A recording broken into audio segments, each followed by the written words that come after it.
Hello, I'm Dr. Wesley Cox, and we're going to look at arthroscopic shoulder surgery. This is one of our patient education videos. We're going to look at arthroscopic distal clavicle excision, which is the surgery done to widen the space between the end of the clavicle and the acromion, which is a process of the shoulder blade. When these bones rub together, they cause pain, and we're going to remove the spurs and open up this space for this patient. I begin with diagnostic arthroscopy. There's the ball and socket joint. We're looking inside the shoulder joint, and everything looks pretty normal here.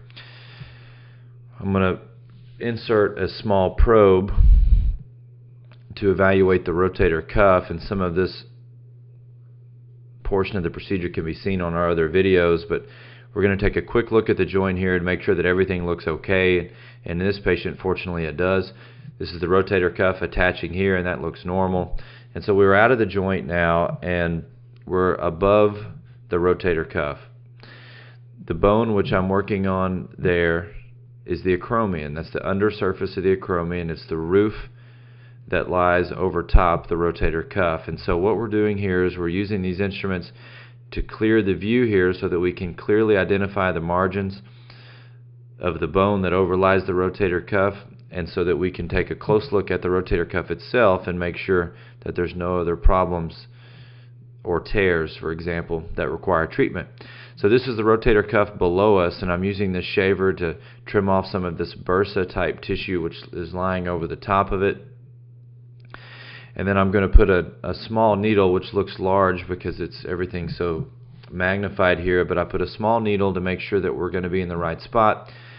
I put this metal rod, which is going to localize for us. I'm going to put the camera over the top of that rod and move the camera. So all I've done here is relocate the position of the camera, and I've got the camera upside down, and this is a little bit confusing, but I'll show you in a minute why we do this. So the rotator cuff's above us and the bone is below us, and to give you an idea of relative to what we were looking at just a second ago, if I turn the camera over, you can see the bone above us and the rotator cuff below us. Now the reason I work upside down, and we'll flip it back upside down here, is so that my angles are better and it's just simply an easier motion. The analogy that my mentor, Dr. Gene Wolfe, used to say, it is easier to paint the floor than the ceiling, and that's why we hold it upside down and get a clear look here. It's a much simpler surgery that way. So this is the end of the collarbone, or the end of the clavicle, and you can see how irregular it is. There's no cartilage attached to it whatsoever. This is a very painful problem for this patient. So I insert this burr, which we're going to use in a windshield wiper type technique, just working it up and down the end of the clavicle, essentially brushing back the end of the clavicle, and we're going to remove the bone until the space is adequately widened. It's appropriate not to remove too much bone, but you have to remove enough to provide pain relief. So we're almost done here, and it's a very quick procedure. I've smoothed off the end of the bone, the end of the clavicle. I've opened the space sufficiently, and there's our look at the end of the clavicle, nice and smooth, and this portion of the procedure is completed.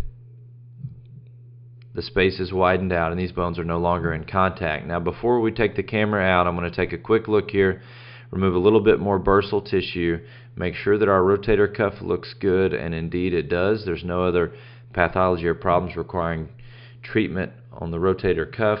There's one small area of bone which we can smooth off here. This is a portion of the acromion, and we're going to raise this roof just a little bit so that the rotator cuff has a little bit more room and hopefully provide some additional pain relief. So I'm going to use the same burr. We're going to smooth off the undersurface of this bone a little bit, just raising the amount of room that's available for the rotator cuff to move. And we're all done.